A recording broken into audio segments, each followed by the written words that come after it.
Hey, welcome to another episode of From No Crypto to No Crypto. I'm your host, the Crypto Coach, Blockchain Wayne. Today's episode is brought to us by FIO. FIO is making crypto easier for everyone by integrating with wallets. Make sure to hit the link down below. Go to FIOprotocol.io to learn more about what FIO is offering. So this episode, I really want to dig in and talk about security. Now, this is something that's been heavy on my mind, and a lot of times actual events will drive the episodes that I come out. I don't have an episode schedule. A lot of times I just really like to see what's happening in the space, what's happening in people I know in the crypto space as well, and really use that as motivation for this. And I can tell you in the time that I've been in crypto, time and time again, lack of security protocols cause many people to become, to get either hacked or scammed or both and fall for, a lot of malicious attempts from people to steal your crypto.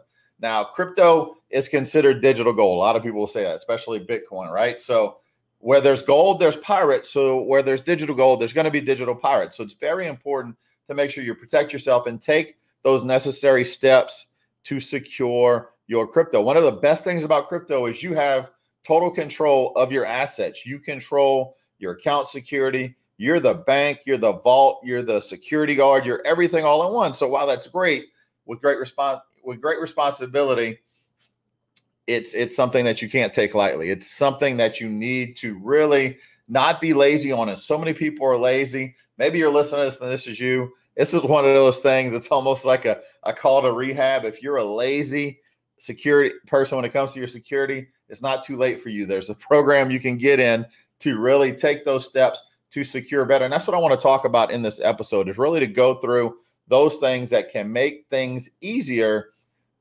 for you and make you less prone to either be hacked or scammed. Now, a lot of scammers, a lot of them out there are very lazy as well, or they look for the path of least resistance. So if you take some extra security measures and do what we're talking about here, it could make you to where you are less likely to be targeted. Because as new people come into the space, these hackers, these scammers, they're going to target people's ignorance. So if you know what you're doing, it's very easy. So let's talk about it, dig in and talk about that. Let's talk first and foremost about some of the most, I guess you could say, common things that we've seen happen lately. So one of the biggest things that I've seen happen lately in that space are the fake emails or fake text messages. So you get a text message or you get an email, it looks like it's from Coinbase or some other exchange or wallet provider you have, in some cases saying there's an issue or saying there's something wrong with your account or someone's trying to get in your account. Click here to verify if it wasn't you. Well, that's the scam. That's how those malicious sites will then try to target you. And depending on the level of, I guess you could say, the level of finesse that the hackers use, the link itself could be malicious and take you to a site where it could steal your information. Or it could just be a mirror of the actual regular site. And the second you try to log in with your username and password, boom, they've got you. They got your username and password. So we're going to talk about that. There's also something you can do if they don't, even if someone has your username and password where they still can't get into your accounts. But that's the first step, is don't click on those links. Even if you think it looks legit, go to that website. Go to Coinbase.com, Binance.com. Type it in manually. Don't get lazy and click that link that's in the website. Definitely don't get lazy and click the message in the text message. 99.9% of the text messages that look like they're coming from one of those exchanges are fake. And that's not just happening with crypto. Like, they'll make it look like Facebook, like something's wrong with your Facebook account or your bank account. So these malicious actors are using different methods. In some cases, not really just to steal crypto, just to steal anything they can get their hands on.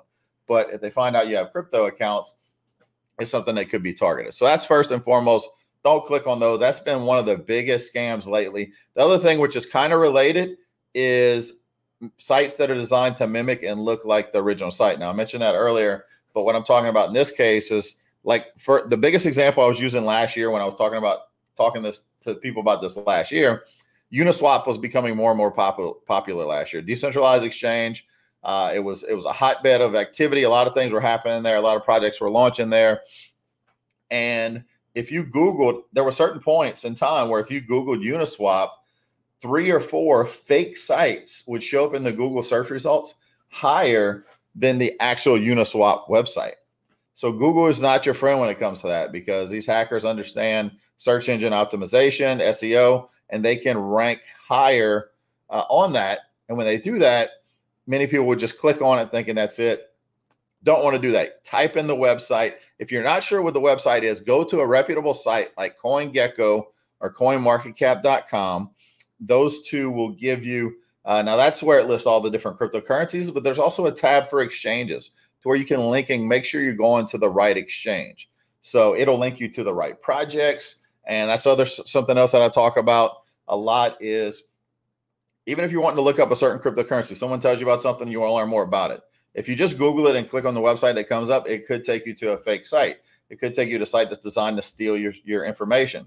So instead, you go to CoinGecko.com, CoinMarketCap.com, and when you search either that crypto or that exchange, the related information it's going to give you is all of that. It's going to link you to their actual website. It's going to link you to their actual social media channels, the web explorer, the right contract address. If you're trying to find something that's either on Ethereum chain or Binance Smart Chain or any other chain where when you want to go to like a swap decentralized exchange to search it, you have to search by the contract address that created it.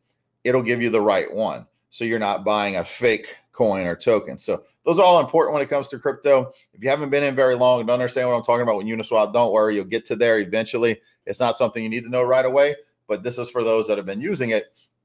But first and foremost, the principle is the same no matter your level of expertise, is to make sure that you are going to the right websites and not just going what Google results are telling you to go to, because 9 times out of 10, especially if it's a hot site, if it's a site that a lot of people are searching, they're going to target it. So now if you search Uniswap for right now, the legitimate website comes up first. But when it was hot, when like that was the place to be and everybody was there, that's what happened. Same thing happened down the road when PancakeSwap came out on Binance Smart Chain. That happened at first. So especially when there's a migration, there's something that becomes really hot, that's what you're going to see happen in that space. So we talked about fake sites. Now let's talk about personal basic security that you can do no matter whether you're in crypto or not. If you're listening to this and you don't even know what the hell crypto is, don't worry, we'll get to that in future episodes as well. We also have many in the past that you can listen to. But even if you're not in crypto, this pertains to every single account you use. So think about your financial accounts, bank accounts, stockbroker accounts, cryptocurrency exchanges, anything where you have to set up an account and use an email address as your account name, username. Don't use the same email address for everything. Don't use the same email address you use for your Target rewards account and your Best Buy rewards account that you give to any and every retailer, Lowe's, Home Depot. Don't use that same email address there that you use for your financial accounts. Why? Because you've seen it happen in the past. How many times have you seen a breach in these retailers' email, their customer database? Now, that's not like, a lot of people like to point at the retailer like, oh, poor security. No, it's a centralized system with simple points of failure. So it's going to get hacked. It's only a matter of time. If a retailer hasn't had a data breach yet, it's only a matter of time before they do. So give them disposable email addresses that you don't really use and that you definitely don't use for your bank account. So your bank account, financial accounts, you should use a different email address. In some cases, if you can do this, it's best to have a different email address for each financial account. They're easy to set up. Email addresses are free. I recommend protonmail.com. That's one that I've used quite a bit. It's very secure. But if you use Gmail, there's some other things we're going to talk about to secure all your accounts as well. We'll get to that. But make sure you use a different email account than the ones you use for everything else. Because what happens is that data breach happens there, and then they use those email addresses to check to see, okay, which of these email addresses, and a lot of times they'll plug it into some, a bot that'll just automatically search whether these email addresses have accounts with stock traders, with crypto. And crypto is easy because once you withdraw crypto, it's yours. It's not bank to bank. It's not something that a centralized system can shut down. So you want to make sure you protect those accounts and use different ones. It gets even worse. Let's talk about the next step. If you use the same password on everything. If you use the same password on that account that had the data breach with the retailer, and now they can get into your financial accounts because you use the same password, that's your problem. So password security is the next step. Password security is key. You want to make sure that you are setting a long string of letters and numbers, a complex password and we're going to talk about this. So let's talk about something that's easy to remember, but hard to guess. Now, Not easy to guess. Not if somebody can look up your Facebook account and figure out all your details. And then here's another thing. Make sure your security questions aren't answered in your Facebook profile, right? One of the security questions may be, what's your mother's maiden name? If you're friends with your mom on Facebook and she lists her maiden name, then you don't want to use that as a security question, as a backup question. That's usually to restore your account. But back to the password piece, use a long string of letters and numbers. In some cases, it could be a sentence. And within that sentence, you can replace some letters with either numbers or special characters. So for instance, I love crypto, right? That could be it. So instead of the I, you can use an exclamation point. And instead of the O at the end of crypto, it could be a 0. And instead of the E on love, you could put a 3, enough to where you look at it, your mind is going to realize, okay, this, it's I love crypto, but it's complex because it's a long string of letters and numbers. It's hard to guess. So don't use that one because that one I just gave you, but think of something similar. It could be something like that where you can use a sentence and keep something that's easy for you to remember, switching out some letters and with numbers and special characters. So that's your next step. Create separate passwords for each thing. Again, you don't want to have one account get hacked and then something else. So if there's a special signifier that you put somewhere in there to identify that's the one you use for this, then do that. Now, there's some password programs out there, password, like 1Password, 1Pass, and a few others, password management systems. I'm still very leery on those. A lot of people have said great things. So I can only talk to you though about things that I've used, and I haven't used those. And it may be something that could be very secure, but I would recommend do that with your passwords. At least make sure it's strong, it's secure, and it's not easy to guess. And that, like, each step you take is one step that makes it harder for a hacker. And like I said, most hackers are looking for the path of least resistance. It's like when water flows. Is water going to plow through something if it's moving at a slow speed? No, but it's going to flow through the path of least resistance. And that's what's going to happen with hackers as well. So passwords, we talked about passwords. That's it when it comes to passwords.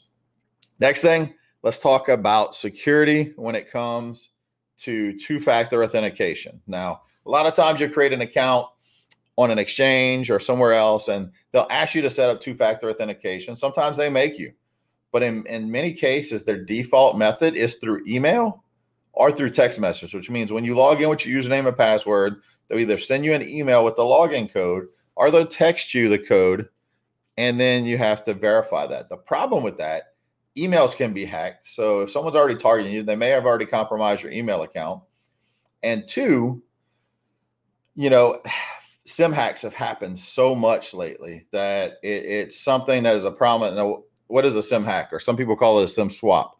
What does it mean? So every time you go to change phones, so say it's time for your upgrade, you go to a mobile phone retailer and you go, what they're doing at that retailer. One, they ask for security information to get into your account. They can't access it without your information.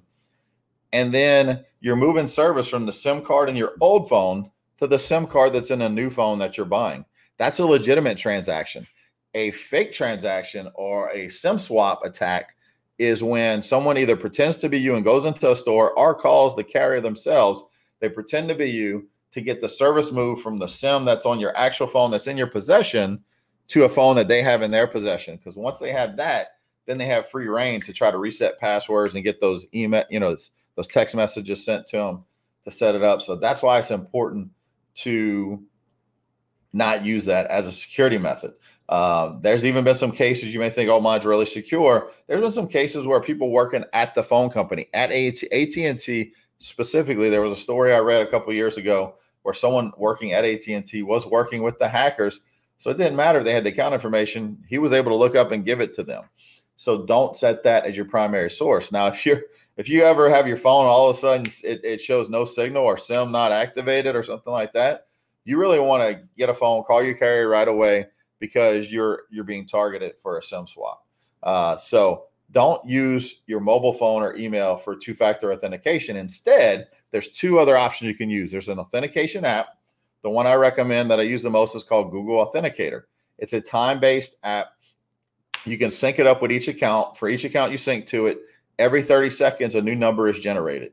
And that 6-digit code, you have to have that to be able to log in. So you log in with your username and password, and then it's going to ask you for your authenticator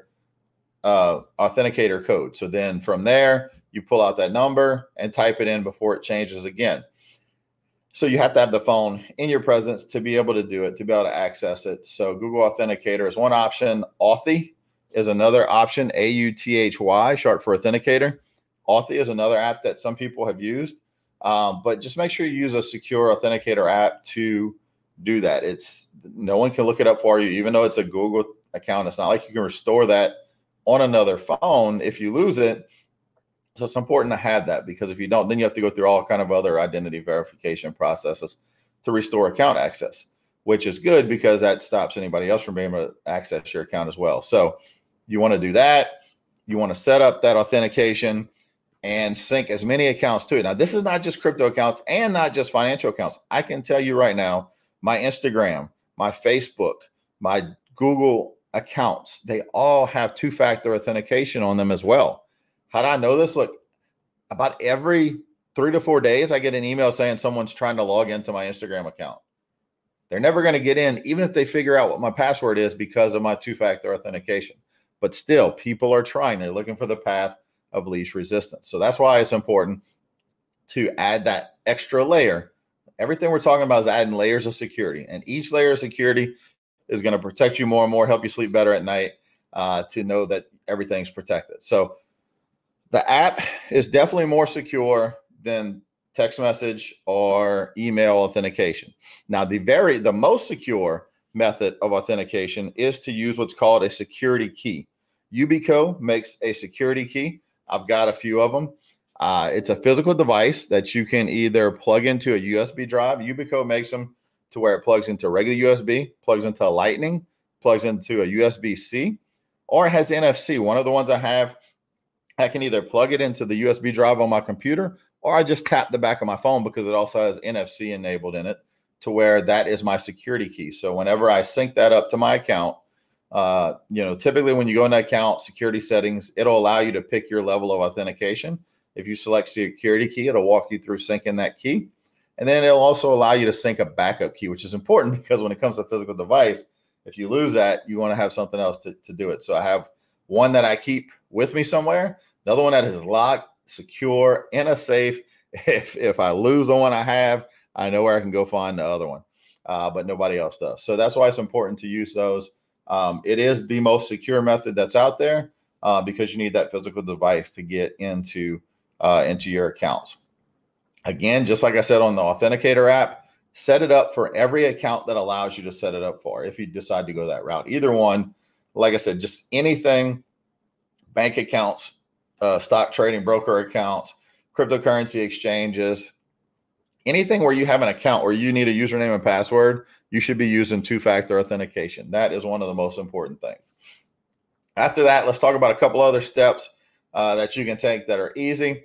Next thing is, when you're traveling, a lot of people are out on the road, or maybe they go sit at Starbucks, and guess what? They got free Wi-Fi at Starbucks, right? Those free Wi-Fi services in hotels and restaurants and coffee shops, those are prime pickings for hackers. A lot of hackers can easily access all of your information just by tapping into those. So it's very important. One, I recommend you don't use them. And if you do end up using them, use a VPN, virtual private network. Anytime you have to connect to a network that's not private, like you're on at your home, use a VPN, virtual private network. What that does is it allows you to shield your information. And one of the ones that I use that I recommend the most, I've used the IPVanish in the past. Now I use TorGuard. There's a lot of great VPN services. Just look them up and see what's out there. Not very expensive. I think the one I use, I pay about $15 every 6 months for. But there's a lot of options. So just remember that whenever you attack, free Wi-Fi is never free. At minimum, that service you're using, they can be harvesting the data of where you're going and learn more about you to market to you better. That's at a minimum. But worst case, like I said, especially if it's a popular spot, hotels and coffee shops especially, that you will have hackers that target those because they know it's very easy to access it. At our last event in Miami, one of the guys did a workshop and talked about how hackers do that. And he was able to show the method. He showed it on the screen and was able to pull up people's personal information from his computer that he had shared to a projector screen. So it was pretty alarming. I think a lot of people walked out of there and realized how sensitive that is. So it's very important.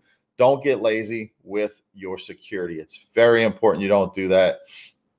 And really, that's it. That's the security checkup. So give yourself a security checkup. If you had to grade yourself A to F, like we're used to get grades in school, what would it be? And if it's not an A, then take a method. If you're an F, at least get yourself to a C right away and then figure out what you can do. Some things are complicated. Yeah, you got to go into all these different accounts and change passwords. Start with the most important ones. Start with those because those are the ones that matter. And then you can go and take care of the rest. So give yourself a security checkup, take those steps, make sure you're doing it. Just to hear this and not to do it, it kills it because you don't really know something until you do it. And once you do it, you can help others. A lot of times, like myself, I've got, parents that kind of, they take the lazy route when it comes to passwords and use the same password for everything. So try to get them to stop that. And you just try. And if you can, at least teach them how to use two-factor authentication. Okay, if your password's going to get hacked, make sure you use two-factor authentication. I'm going to show you how to set that up. And that's what I've done to some of the people that I know. So get out there, check your security. That's important. We're going to go through, over the next few weeks, we're going to go through some of the basics of crypto. What is cryptocurrency? Why is it important? What does it really matter? But it's really important you start with security, understanding how to be secure, because one of the worst things I've seen time and time again in the space is people coming in, they get lazy with their security. Next thing you know, they get wiped out of some accounts, and sometimes it's a pretty devastating loss amounts that's lost. So you don't want that to happen to you. Learn from other people's mistakes. This is one of those cases where you don't want to learn from your own mistakes. You want to learn from other people's mistakes. So that's it for this episode. Thanks for listening or watching in if you're watching the video, and we will see you all in the next episode.